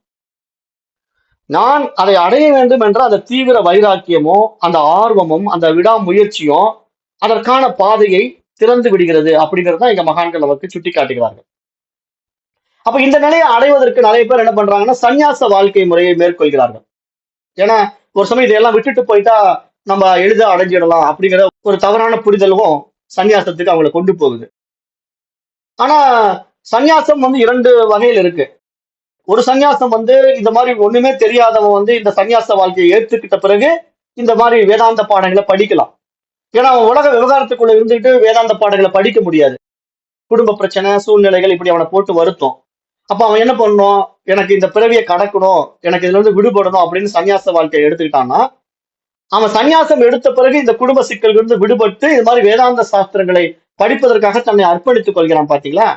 அப்ப அந்த சன்னியாச வாழ்க்கையானது அவனுக்கு சரியான வழிகாட்டுதலை காட்டி கொடுத்து அவனை பிறவா பெருநிலையான அந்த மோட்சத்துக்கு கொண்டு போய் சேர்த்தோம். ஆனா இந்த வேதாந்த சாஸ்திரங்களை படித்து முடித்த பிறகு சந்நியாசம் என்பது தேவையற்றது என்று புரிய வரும். சராசரி வாழ்க்கை வாழ்ந்து கொண்ட இந்த வேதாந்த சாஸ்திரங்களை படிக்கின்ற நம்மை போன்ற சாதகர்களுக்கு இப்ப இந்த பாடத்திட்டத்தினுடைய யதார்த்தம் நமக்கு புரிஞ்சு போச்சு அப்படின்னா, இங்க சந்நியாசம்ங்கிறது கூட ட்ரெஸ்ல இல்ல, அது மனசுல தான் இருக்குங்கிறது நமக்கு புரிஞ்சிடும். ஆனா இந்த புரிதல் நமக்கு எப்போ வரும் அப்படின்னு பார்த்தா, இந்த பாடத்திட்டங்களை நம்ம தொடர்ந்து பயணிக்கும் போதுதான் வரும். அது பயணிக்காம எப்படி வரும்? அப்போ இங்க புரிதல் மேலோங்க மேலோங்க நமக்கு அது புரிஞ்சு போய், ஓ இங்க சந்நியாசம்ங்கிறது ட்ரெஸ்ல கிடையாது, நான் என்னுடைய மனதை துறக்கிறது தான் சந்நியாசம். அப்ப இந்த பாடத்திட்டங்கள் மூலமா நான் என்ன புரிஞ்சுக்கிட்டேன், நான் யார் என்றே தெரிந்து கொண்டேன், என்னுடைய பிரம்மத்துவம் எப்படி, என்னுடைய மித்தியத்துவம் என்ன அப்படிங்கிற 2 விஷயம் எனக்கு புரிஞ்சு போச்சு. இதுதான் விஷயமே தவிர இதுக்கு ஏன் இந்த ட்ரெஸ் சேஞ்ச் பண்றது, இந்த தேவையற்ற விவகாரங்கள்ல போய் சிக்கிறது அப்படின்ட்டு அதுல இருந்து ஒதுங்குவதை நாம் செய்து விடுவோம். அப்ப இந்த முறையில வாழ வேண்டிய அவசியமும் இருக்கின்றது என்று சொல்லிட்டு வராரு. அப்ப மகா வாக்கியத்தை தெளிவாக புரிந்து கொண்டாலே நான் முக்தன் என்று கூறிக்கொள்ளலாம். மகா வாக்கியத்தை மீண்டும் மீண்டும் சிரவணம் செய்தாலே முக்தியை அடைந்திட முடியும் என்பது ஆச்சாரியாரின் உறுதியான கருத்தாகவும் இங்கு பார்க்கப்படுது. அப்ப ஒவ்வொரு பிரமாணமும் பிரமேயத்தையும் பிரமாதாவையும் தெளிவாக காட்டுகின்றது. அனாத்மா பிரமேயம், ஆத்மா பிரமாதாக இருக்கிறது என்று சொல்கிறார். அதாவது இங்க பிரமாதா பிரமேயம் அப்படிங்கிற வார்த்தை இப்ப புதுசா வந்தவங்களுக்கு புரியாம இருக்கலாம். அது நீங்க கன்ஃபியூஸ் ஆகிக்க வேண்டாம். வேதாந்த பாடத்தினுடைய அடிப்படை தெரிஞ்சவங்களுக்கு தான் இது புரியும். இங்க சத்தியத்துவம் மித்தியத்துவம்ங்கிற மாதிரி புரிஞ்சுக்கங்க. அதாவது இங்க சத்தியம் அசத்தியம் என்பதாக புரிந்து கொள்ளக்கூடாது. அதாவது சத்தியங்கிற வார்த்தை சமஸ்கிருத வார்த்தையா இருக்குதுன்னா அதற்கு ஆப்போசிட் அசத்தியம்ங்கிற வார்த்தை இருக்கு. அது சத்தியத்துக்கு எதிரானது. அப்போ அசத்தியமா இங்க சாஸ்திரம் இந்த உலகத்தை சொல்லல. அதை நல்லா புரிஞ்சுக்கணும். பிரம்மம் சத்தியம், ஜகத் அசத்தியம்னு சாஸ்திரம் சொல்லவே கிடையாது. பிரம்மம் சத்தியம், ஜகத் மித்தியான்னு தான் சொல்லுது. அப்ப நம்ம இங்க பிரம்மம் சத்தியம்ங்கிற வார்த்தையில புரிந்து கொள்கிறோம். ஆமா பிரம்மம் மட்டும் சத்தியமா இருக்குது அப்படின்னு புரிஞ்சு கொள்கிறோம். ஆனா இந்த ஜகத்துங்கிற இந்த உலகத்தை அசத்தியமா பார்க்காம மித்தியத்துவமா பார்த்தா என்ன நடக்கும் அப்படிங்கறத நம்ம இப்ப சரியா இங்க புரிஞ்சுக்கிட்டாதான் நம்ம அந்த அவேர்னஸ் கான்சியஸ்னஸ் கான்செப்டா புரிய முடியும். அப்சர்வர் விட்னஸ்ங்கிற கான்செப்ட்ல புரிய முடியும். அப்பதான் சாட்சின்னா என்ன, பார்ப்பான்னா என்ன, பார்க்கப்படும் பொருள்னா என்ன அப்படிங்கிற இந்த திரிபுட்டிக்கெல்லாம் சரியான புரிதல் நமக்கு வரும். இல்லைன்னா இந்த மித்தியத்துவம் சரியா புரியலன்னா நம்ம பல குழப்பங்களுக்கு ஆளாயிடுவோம். அப்ப இங்க அதை வச்சு அவர் என்ன நமக்கு மேலும் விளக்க விரும்புறாருன்னா, பெரும்பாலான சூழ்நிலைகளில் ஆத்ம அனாத்மாவுக்கும் இடையே உள்ள வேறுபாடு தெளிவாக தெரிகிறது. அந்த இருப்பது நம்மளால் அறிந்து கொள்ள முடிகிறது. இந்த உலகத்தை பார்க்கும் போது நான் பார்ப்பவனாகவும் அவைகள் பார்க்கப்படுகின்ற பொருளாகவும் இருப்பதை நாம் உணர்கிறோம். ஆனால் உடல் மன தொகுப்பை பார்க்கும்போது இந்த வேறுபாடு தெளிவாக தெரிவதில்லை அப்படின்னு சொல்றார்.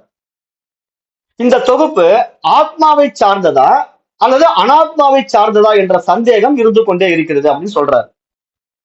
அதை எப்படி நமக்கு இங்க புரிஞ்சுக்கிறோம்னா, இப்ப மித்தியத்துவங்கிற தன்மைக்குள்ள வரும்போது இப்ப அகம் பிரம்மாஸ்மி அப்படிங்கிற பிரம்மத்துவத்தினுடைய சத்தியத்துவ நான் புரிஞ்சுக்கும் பொழுது நான் பிரம்மம் என்பதை நான் உணர்றேன். அகம் பிரம்மாஸ்மி நான் உணர்றேன். ஆனா அந்த அகம் பிரம்மாஸ்மி என்று நான் உணரும் பொழுது நான் எந்த அடிப்படையில் அதை உணர்றேன்? இந்த உடல் சார்ந்தா மனம் சார்ந்தா அப்படின்னு பார்த்தா கிடையாது. நான் இதையெல்லாம் நீக்கிட்டு தான் உணர்றேன். இந்த வேதாந்த சாஸ்திரத்தை படிக்க வந்த உடனே 17 தத்துவங்களை நான் நீக்கிறேன். நான் இந்த உடல் அல்ல, நான் இந்த மனம் அல்ல, நான் இந்த புத்தி அல்ல அப்படின்ட்டு எல்லாவற்றையும் நீக்கிறேன். அப்ப நீக்கும் போது இங்க என்ன, உடலற்ற தன்மையில, மனமற்ற தன்மையில, புத்தி பிரகாசிக்காத தன்மையில நான் என்னை பிரம்மமாக உணர்கின்றேன். இதுதான் பாயிண்ட். நல்லா புரிஞ்சுக்கணும். நான் பிரம்மம் அப்படின்னு ஒரு நிலையை நான் எப்போ உணர்றேனோ அப்ப இந்த உலகம் இல்லாம போயிடும். இந்த உலகம் இல்லாம போனா இந்த உடலும் இல்லாம போயிடும், இந்த மனசு இல்லாம போயிடும், இந்த உடல் மூலமா பிரகாசிக்கிற புத்தி இல்லாம போயிடும். என்ன யாருன்னே தெரிஞ்சுக்க முடியாது. அப்ப நான் யாருன்னே எனக்கு தெரியாத ஒரு நிலை தான் பிரம்மத்துவ நிலை. அதுதான் பிரம்மம். குழப்பமா இருக்கும். ஆனா அப்படிதான் பிரம்மம் இருக்கு.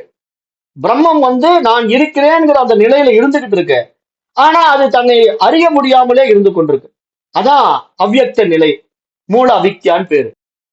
அங்க ஒடுங்கி இருக்குது. அப்ப அந்த மாதிரி ஒரு நிலையில பிரம்மம் இருந்துகிட்டு இருக்கு. அப்ப பிரம்மம்ங்கிற நிலை, அந்த அறிவுங்கிற நிலை, அந்த இறைவன்கிற நிலைக்குள்ள போயிட்டா ஒன்றுமே கிடையாது, உலகமே கிடையாது, நானுங்கிற இந்த உடலும் கிடையாது, மனசு கிடையாது, என்னுடைய அறிவும் கிடையாது, எதுவுமே இல்லை. அதுதான் அந்த நிலைப்பாடு. இப்ப இந்த நிலைப்பாடுல என்ன ஒரு பிரச்சனை வருதுன்னா, இந்த நிலையை உணர்ந்து கொண்ட புத்த மதம் அதை சூன்யம்னு சொல்லிடுச்சு. அதுதான் இங்க பிரச்சனை. இந்த மாதிரி ஒரு புரிதலுக்குள்ள நம்ம போகும்போது நம்ம என்ன பண்ணி விட்டுட்டோம்னா, இந்த மாதிரி ஒரு சூன்யத்துவத்தை காட்டி கொடுத்துரும். பிரம்மங்கிற ஒரு சத்தியத்துவங்களை நம்ம நுழையும் போது அங்க ஒண்ணுமே தெரியல அப்படின்னு ஒரு நிலைப்பாடை நம்ம அனுபவம் ஆக்கணும் அப்படின்னா போச்சு, அங்க வந்து நம்ம சூன்யமா மாறிடும். அப்ப அந்த சூன்ய நிலை தான் இங்க வந்து நம்ம பிரம்மம் நினைச்சிட்டோம் அப்படின்னா டோட்டலா நம்ம இந்த பாடத்திட்டத்துல ஃபெயிலியர் ஆயிடுவோம். இதுதான் புத்த மதம் ஃபெயிலியர் ஆச்சு. அப்ப இதை அவர் எடுத்து இங்க சொல்றாரு. எப்படி சொல்றாருன்னா, இந்த நிலைப்பாட்டை நீங்க சரியா புரிஞ்சுக்கணும்னா இன்னும் கொஞ்சம் நம்ம இதை பத்தி விசாரணை பண்ணும்போது தான் உங்களால புரிந்து கொள்ள முடியும் அப்படின்ட்டு இந்த விசாரணை தன்மையை இன்னும் கொஞ்சம் விரிவுபடுத்துறாரு. இப்ப நம்ம அந்த விசாரணை தன்மையை பார்த்தா தான் நாமளும் இதை பற்றி ஒரு முழுமையான புரிதலுக்கு வர முடியும்.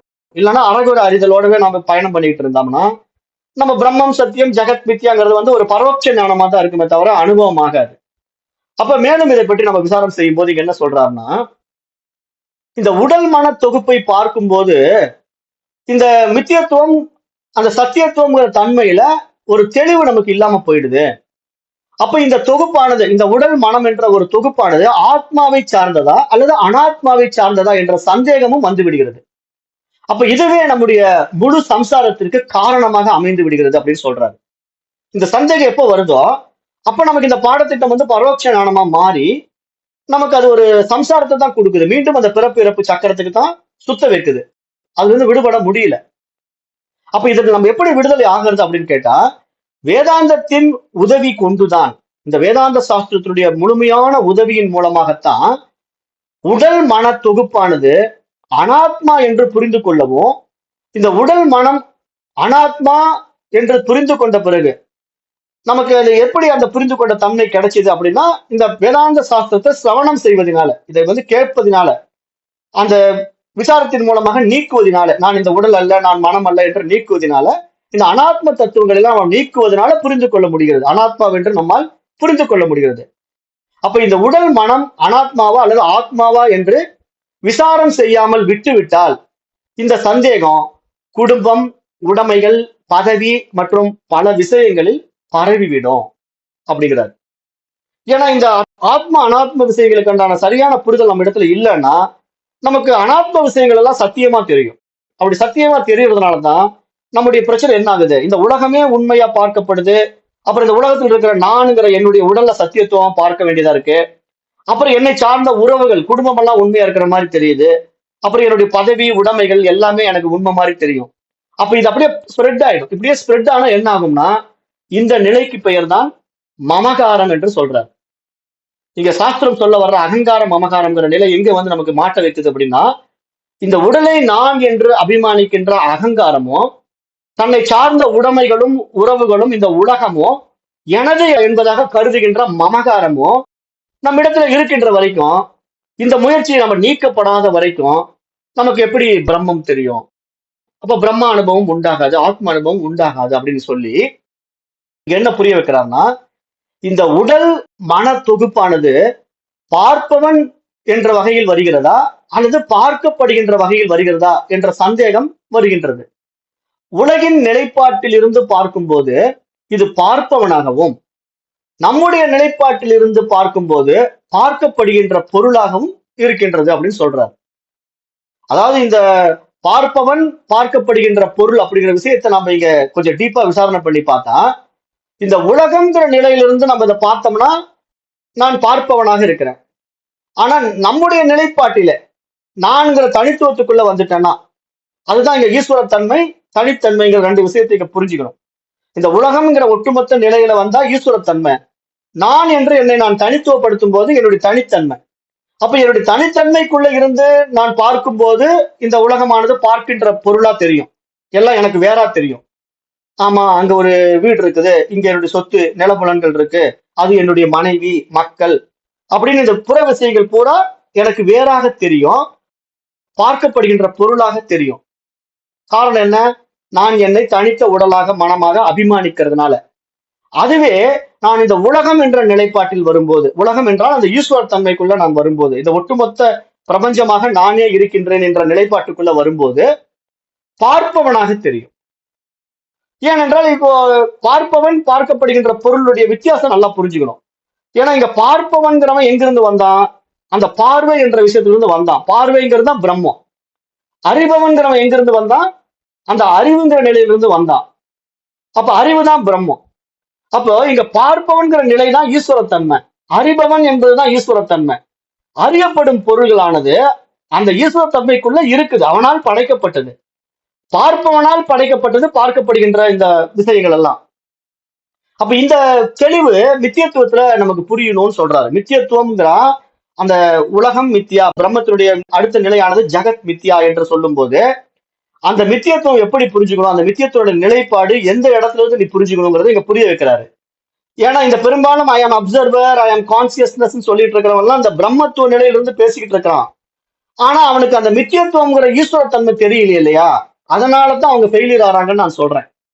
இந்த ஃபாரின் லிட்டரேச்சர் எல்லாம் படிச்சவங்க, அந்த லெக்சர் பண்றவங்க எல்லாம் அந்த ஈஸ்வர தன்மைக்குள்ள போக மாட்டாங்க. டைரக்டா பிரம்மம் பிரம்மம்ட்டு அகங்காரத்துல ஆடிக்கிட்டு இருப்பாங்க. நான் பிரம்மம், ஐ ஆம் அப்சர்வர், ஐ ஆம் எ விட்னஸ் அப்படின்னு சொல்லிட்டு இருப்பாங்க. கான்சியஸ்னஸ், அவேர்னஸ்ங்கிற வார்த்தையை பேசி குழப்பிக்கிட்டே இருப்பாங்க. ஆனா இது காரணம் என்ன? அவங்களுக்கு அந்த பிரம்மம் தெரியுது, ஜகத்து தெரியல, ஜகத்தை நீக்கிட்டுறாங்க. இங்க இந்த சாஸ்திரம் என்ன சொல்றதுன்னா, ஜகத்தை நீக்க முடியாது. அந்த ஜகம் எப்படி இருக்குன்னா, நீ ஈஸ்வர தன்மையில ஜகத்தை பார்த்தீங்கன்னா நீ பார்ப்பவனாக இருப்பாய்.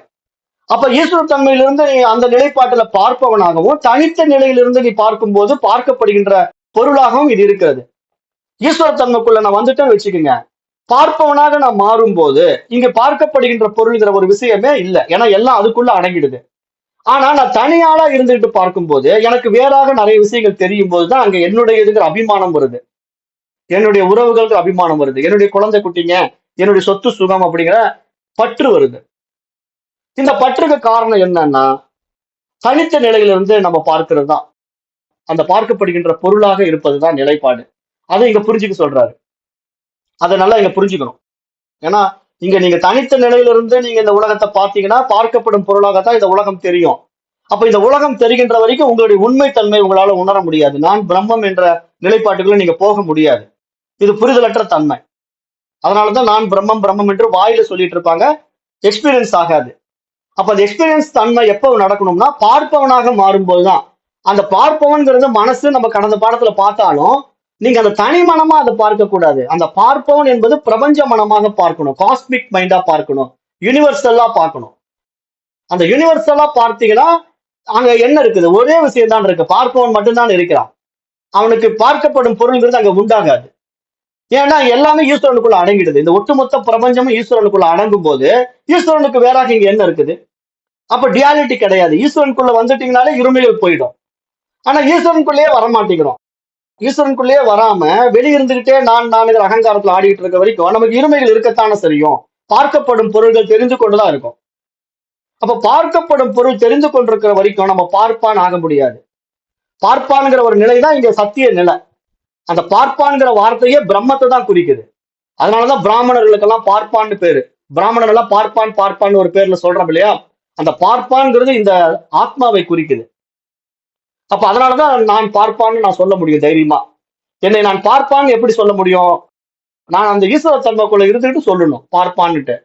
சும்மா உலக விவகாரங்கள் ஈடுபட்டுட்டு என்ன பார்ப்பான்னு சொல்லக்கூடாது. அது ஜாதி அபிமானமா மாறிடும். அது நிறைய பேர் அப்படித்தானே பார்ப்பான் பார்ப்பான்னு சொல்லிட்டு இருக்காங்க. அதெல்லாம் ஜாதி அபிமானம். அதெல்லாம் இனப்படுகொலையில தான் முடியும். ஏன்னா இப்பெல்லாம் கிறிஸ்டியானிட்டி முஸ்லீம் சண்டை போட்டு இருக்கிற மாதிரி நாளைக்கு எதிர்காலத்துல என்ன ஆகும்னா திராவிடனும் ஆரியனும் சண்டை போட்டுக்குவான். ஏன்னா அதை தானே உண்டாக்குறாங்க. இங்க நிறைய பேர் உருவாக்குற விஷயமே என்னன்னா ஆரியர்கள் திராவிடர்கள் ரெண்டு விஷயத்தை குழந்தைங்க நுழைச்சிக்கிட்டு அதை இனப்படுகொலையில முடிக்க பாக்குறாங்க. அது கடைசியில் இனப்படுகொலையை தான் முடிக்கிறதுக்கான முயற்சி நடந்துகிட்டு இருக்கு. ஏன்னா இன்றைய எஜுகேஷன் சிஸ்டம் அப்படித்தானே போயிட்டு இருக்கு. ஆரியர்களை ஒழிச்சு கட்டணும், அவரெல்லாம் கைபர் போலன் கணவாய் வழியா வந்தாங்க, அதனால இந்த பிராமணர்களை பூரா ஒழிச்சு விடணுங்கிற ஒரு கூட்டம் உருவாகிட்டு இருக்குல்ல. அதுக்கு என்ன காரணம்? சனாதனத்தை ஒழிக்கிறேன், சனாதன தர்மத்தை அழிக்கிறேன், அது கொசு மாதிரி அப்படிலாம் பேசுறாங்க இல்லையா? அதுக்கெல்லாம் காரணம் என்னன்னா இது மாதிரி புரிதலற்ற தன்மை. அந்த மெச்சூரிட்டி 10ல புற அறிவு ஏற்றி வைத்துக் கொண்ட நாலேஜை வச்சுக்கிட்டு பேசிக்கிட்டு உட்காந்துருக்கிறாங்க. ஆனா விசாரம் செய்து பார்க்கும்போதுதான் விவேகத்தினால அந்த சத்தியத்துவம் உணரப்படும் போது இங்க பார்ப்பான்ங்கிறது இறைவன் தானே தவிர நாம பார்க்கிற இந்த பிராமணர்கள் கிடையாது. அதனால அவங்க மேல நம்ம விருப்ப வெறுப்பு காட்ட வேண்டிய அவசியம் கிடையாது. காரணம் என்ன? இங்க பிராமணர் மட்டுமா பார்ப்பான்? எல்லோருமே ஆத்மா தான். இங்க எல்லோருமே இறை அம்சம் தான். இங்க எல்லாமே இறைவனாகத்தான் இருக்கிறோம்ட்டு நம்ம சனாதன தர்மம் சொல்லுது. நம்முடைய சனாதன தர்மம் உயர்ந்தவன் தாழ்ந்தவன் சொல்றதே கிடையாது. பூச்சி புழுவிலிருந்து இருந்து எல்லாத்தையும் பிரம்மங்குது. அதாவது மனிதனை மட்டும் பிரம்மம்னு சொல்றதே கிடையாது. எறும்புல இருந்து யானை வரைக்கும் எல்லாம் பிரம்மம் தான். எல்லாம் பிரம்மமயம், சர்வம் பிரம்மமயம்னு சொல்லுது. இங்க இவன் மட்டும்தான் பிரம்மம், அவன் மட்டும்தான் பிரம்மன் சொல்லவே கிடையாது. அப்ப நமக்கு அந்த புரிதலற்ற தன்மையில தான் இந்த மாதிரி சண்டை சச்சரவுக்குள்ள நம்ம போறோம். அதை நம்ம நல்லா இங்க புரிஞ்சுக்கணும். அப்ப இங்க என்ன சொல்ல வராருன்னு நல்லா புரிஞ்சுக்கிட்டீங்களா? அந்த மித்தியத்துவங்கிற தன்மை ஈஸ்வர தன்மை. அதனால அதை நீங்க நீக்க முடியாது. அப்ப ஈஸ்வர தன்மையை நீங்க நீக்கிட்டீங்கன்னா அகம் பிரம்மாஸ்மின்னு சொல்ல முடியாது. அப்ப அகம் பிரம்மாஸ்மின்னு சொல்றவன் அப்சர்வர், விட்னஸ், கான்சியஸ்னஸ், அவேர்னஸ் போட்டு குழப்பினா நிறைய பேர் இந்த குழப்பத்துல சிக்கி சின்ன பின்னமாறவங்களும் நம்ம பாக்குறோம். இது சம்பந்தமா நிறைய பேர் எங்கிட்ட பேசியும் இருக்கிறாங்க. அது ஆர்குமெண்ட்ல தான் முடியும். காரணம் என்ன? புரிதல் இல்ல. நாம சொன்னாலும் அவங்க புரிஞ்சுக்க மாட்டாங்க. ஏன்னா அந்த பக்குவம் இல்ல. மனசுல அந்த புரிதலுக்கு வரக்கூடிய பக்குவமற்ற மனசு அது. அதுகிட்ட நம்ம பேசி ஆர்கியூ பண்றது நமக்கு மன உளைச்சலை உண்டாக்கும். அதனால நாம இந்த மாதிரி விஷயங்கள்ல அமைதியா இருப்பது நமக்கு நல்லது. நம்ம யாருக்கிட்டையும் போய் இதை நிரூபிக்க வேண்டியதில்லை. நம்ம கிட்ட படிக்க வர்றவங்களுக்கு இதை புரிய வச்சா போதும். வேதாந்த சாஸ்திரத்தை உண்மையா தேடிக்கொண்டு வருகின்றவர்களுக்கு, அந்த சிரத்தையோடு வருகின்றவர்களுக்கு அதுவே காட்டி கொடுத்துரும். அதுவே காட்டி கொடுத்துரும். வேற யாரும் அதுக்கெல்லாம் ஒண்ணும் புரிய வைக்க வேண்டியதில்லை. அந்த கதவு திறக்கப்படும். தேடுதல் உள்ளவனுக்கு, தாகம் எடுக்கிறவனுக்கு தண்ணி கிடைச்சிடும். அந்த தேடுதல் ஆழமா இருக்கணும், உண்மையா இருக்கணும். அதுதான் இங்க விஷயம். அந்த உண்மையா இருக்கிறவங்களுக்கு அந்த உதவி செய்யும். இயற்கை உதவி செய்யும். அதைத்தான் இங்க நான் மீண்டும் மீண்டும் சொல்றேன். அப்ப இந்த இடத்துல நம்ம என்ன புரிஞ்சுக்கணும்னா, இங்க பிரம்மம் சத்தியம், ஜகத் மித்யா என்ற வார்த்தையில 2 விஷயங்களுடைய உண்மைத்தன்மையை மகா வாக்கிய விசாரத்தின் மூலமாக நாம் சரியாக புரிந்து கொள்ளும் போது மட்டும்தான் நமக்கு அந்த ஞானம் உண்டாகும், ஆத்ம ஞானம் உண்டாகும். அந்த ஆத்ம ஞானத்தினுடைய தெளிவுல நான் அகம் பிரம்மாஸ்மி என்று எந்த நிலையில் நான் என்னை அறிந்து வைத்துக் கொண்டிருக்கின்றேன், அப்படிப்பட்ட என்னுடைய அந்த அகம் பிரம்மாஸ்மி நிலையில நான் இந்த உலகத்தை எப்படி பார்க்கிறேன், எனக்கு வேறாக பார்க்கின்றனா, எனக்குள்ள பார்க்கிறேன்னா எப்படிங்கிறது இந்த புரிதலுடைய தன்மையின் மேலோங்கிய நிலையில பார்க்கும்போது இங்கு நானே அது, அதுவே நான் அப்படிங்கிற அந்த ஒருமைத்தன்மை விடுகின்றதுதான் இங்க அத்வைத தன்மை. அப்ப ஈஸ்வரன் என்பவன் எப்படி இருக்கிறான்? அந்த பிரம்மத்தினுடைய சக்தியாக இருக்கின்றான். அந்த சக்தியை ஆக்கவோ அழிக்கவோ முடியாது. அந்த சக்தி பிரம்மத்துக்கு வேறாகவும் இல்லை. அப்ப இங்க பிரம்மமும் சக்தியும் சேர்ந்ததுதான் இந்த பிரபஞ்சம். அப்ப இந்த பிரபஞ்சத்தை நீங்க நீக்கவே முடியாதுங்கும் போது நீங்க வெறும் அப்சர்வர் தான் இருக்கிறான், விட்னஸ் தான் இருக்கிறான்னு சொல்லிக்கிட்டு டயலாக் அடிச்சுக்கிட்டு இருக்கனால என்ன பிரயோஜனம்? அப்புறம் அந்த கான்சியஸ் அவேர்னஸ்ங்கிற 2 பிரிச்சு பேச வேண்டிய அவசியம் என்ன இருக்குது? இங்க அந்த வார்த்தை ஜாலங்கள் தானே கான்சியஸ்னஸ் அவேர்னஸ்ல எல்லாம் போய் முடியுது. இங்க விழிப்புணர்வு அப்படிங்கிறதுனால என்ன, தெளிவான உணர்வுனால என்ன, எல்லாம் ஒண்ணுதானே. அந்த வார்த்தையில மாத்தி மாத்தி பேசுறதுனால அது மாறி புரிஞ்சுக்க முடியுமா என்ன? அந்த புரிதல்ல இப்படி மாத்தி புரிஞ்சுக்கிட்டா அதனுடைய உண்மைத்தன்மை மாறி விடுமானா மாறாது இல்லையா? அதனால சத்தியத்துவம் என்னைக்கு மாறாது. இங்க மித்தியத்துவத்துலதான் குழப்பம். அப்ப அந்த மித்தியத்துவத்தை நம்ம சரியா புரிஞ்சுக்கிட்டா அது சத்தியத்துவத்தின்குள்ளேயே அடக்கம். இங்க மித்தியத்துவம்ங்கிறது எதுக்குள்ள இருக்குன்னா சத்தியத்திலேயே இருக்கு. அப்ப அதனால சத்தியத்துக்கு வேற எதுவும் இல்லைங்கிறத நான் எப்படி புரிந்து கொள்கின்றேனோ அந்த இடத்துல நான் சாதிக்க முடியும். சரியா புரிஞ்சுக்கலன்னா இருமைகள்ல தான் இருப்பேன். ஏதோ ஒண்ணு பார்த்துக்கிட்டு இருக்குது பிரம்மம் அப்படின்னு சொல்லிக்கிட்டே இருக்க வேண்டியதான். எதை பார்த்துக்கிட்டு இருக்கு பிரம்மம்? பிரம்மம் தனக்கு வேறாக ஒண்ணு இருந்தா தானே பார்க்கும். நீங்க பார்ப்பானா வந்துட்டீங்கனாலே உலகம் இல்லை உங்களுக்கு. நீங்க பார்ப்பான்ங்கிற விஷயம் ஈஸ்வர தன்மைக்குள்ள வந்துடும். அந்த ஈஸ்வர தன்மைங்கிறது காஸ்மிக் மைண்டா மாறிடும். அந்த காஸ்மிக் மைண்ட் யூனிவர்சல் மைண்டுக்குள்ள வரும்போது இந்த ஹோல் யூனிவர்சல்ல ஈஸ்வரா. அப்ப ஈஸ்வரனுக்குள்ள வரும்போது அவனுக்குள்ள என்னத்தை நீங்க பிரிச்சு பார்க்க முடியும்? உங்க உடம்புக்குள்ள நீங்க எதை பிரிச்சு பார்ப்பீங்க? உங்க உடம்புக்குள்ள எனக்கு இந்த கை வேற ஆளுது, அந்த கால் வேற ஆளுதுன்னு சொல்லுவீங்களா? அந்த உடம்புக்குள்ள இருக்கிற கை, காலு, கண்ணு, மூக்குன்ற அத்தனை விஷயங்கள் உங்களுதுங்கிறதான உரிமை கொண்டாடுறீங்க. அது மாதிரி இந்த ஹோல் யூனிவர்ஸ்ல ஈஸ்வரன்கிற உரிமை வந்துடுதா இல்லையா? அப்படி ஹோல் யூனிவர்ஸ்ல ஈஸ்வரனுடைய உரிமையா வந்த பிறகு அதுல பிரிச்சு பார்க்கறதுக்கு என்ன இருக்கு? அப்ப ஒருமைத்தன்மை அங்க தானாவே வந்துடும். அந்த ஒருமைத்தன்மையினுடைய உண்மைத்தன்மை பிரம்மத்துக்கு விரோதமா இல்லவே இல்லை. அது பிரம்மத்துவமா தான் இருக்குது அப்பவும்.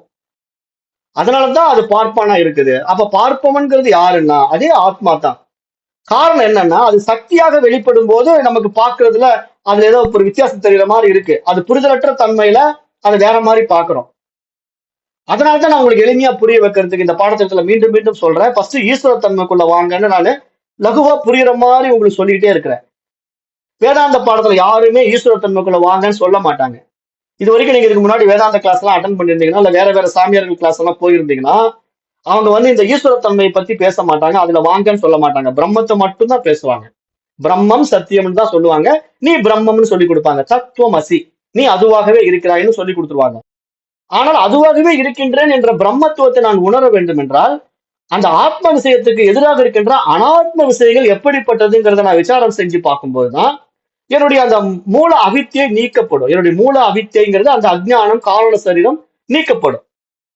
இப்ப நாங்க புரிஞ்சுக்கோங்க, அந்த காரண சரீரம் என்னன்னா அந்த மூல அவித்தியாங்கிறது என்னன்னா அதே ஈஸ்வரன் தான். அந்த ஈஸ்வரனே தான். அந்த ஹோல் யூனிவர்சல் தான் இங்க காஸ்மிக் மைண்டா இருக்கிறது தான் காரண சரீரமா இருக்கு. அப்ப அந்த காரண சரீரத்துக்குள்ள எல்லாருடைய சம்ஸ்காரங்களும் அதுல ஒடிஞ்சிட்டு இருக்கு. உங்களுடைய மனசுல இருக்கிற ஆசாபாசங்கள், என்னுடைய மனசுல இருக்கிற ஆசாபாசங்கள், இந்த உலகத்தில் இருக்கிற ஒவ்வொரு ஜீவராசிகளுடைய ஆசாபாசங்களுடைய ஒட்டுமொத்த எண்ணங்களுடைய தொகுப்பு தான் ஈஸ்வரனுடைய மனசு, காஸ்மிக் மைண்ட். அப்போ இங்க நான் என்னுடைய ஆசைகளை கொண்டு போய் காரண சரீரத்துல ஒடுக்குனேன் அப்படின்னா என்னுடைய தனித்த காரண சரீரம்னு அதை எடுத்துக்க கூடாது. அது ஒட்டுமொத்த காரண சரீரமாக ஈஸ்வரனுடைய சரீரம்.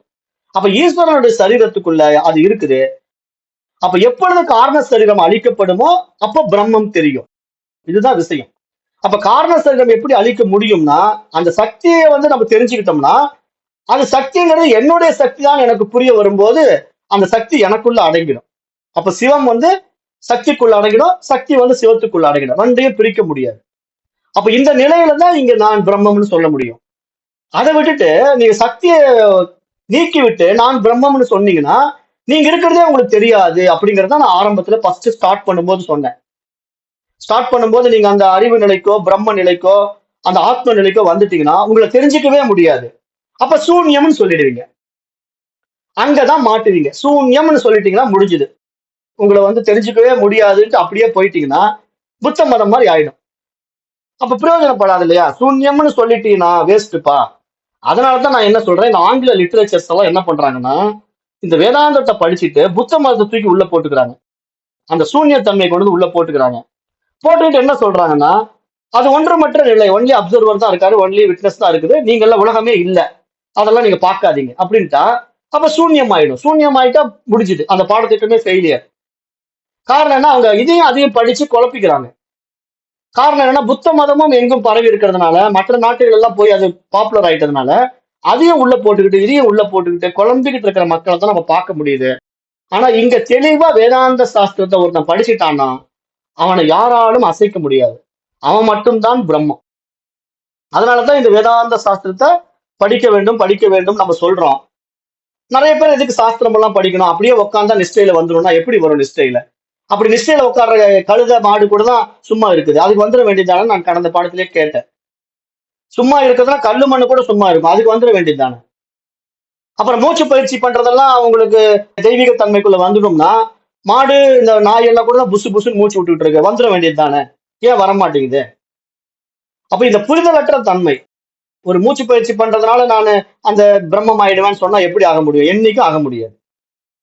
ஏன்னா அதெல்லாம் மித்தியத்துவ தன்மையை எப்படி இருக்குன்னு உணராம அதுக்குள்ளேயே போய் சிக்கிக்கிட்டு இருக்கிற நிலைப்பாடு. தன்னுடைய சுரூபத்தை தான் உணராமல் கண்ணாடியில் இருக்கிற உருவத்தை பார்த்து நான் என்று மயங்குகின்ற மனோமயக்கம் அது. அதனாலதான் இந்த 5 கோஷங்களை நீக்க சொல்லுது சாஸ்திரம். தெளிவா நீக்கிட்டு வந்தீங்கன்னா தான் நீ உன்னை தெரிஞ்சுக்க முடியும். அனாத்ம தத்துவத்தினுடைய உண்மை தன்மையை நீ உணரலன்னா நீ பிரம்மமாக முடியாதுங்கிறத தெளிவுபடுத்துது. அப்ப இதை நல்லா இங்க புரிஞ்சுக்குங்க. இதுதான் இங்க முக்கியமான பாயிண்ட்.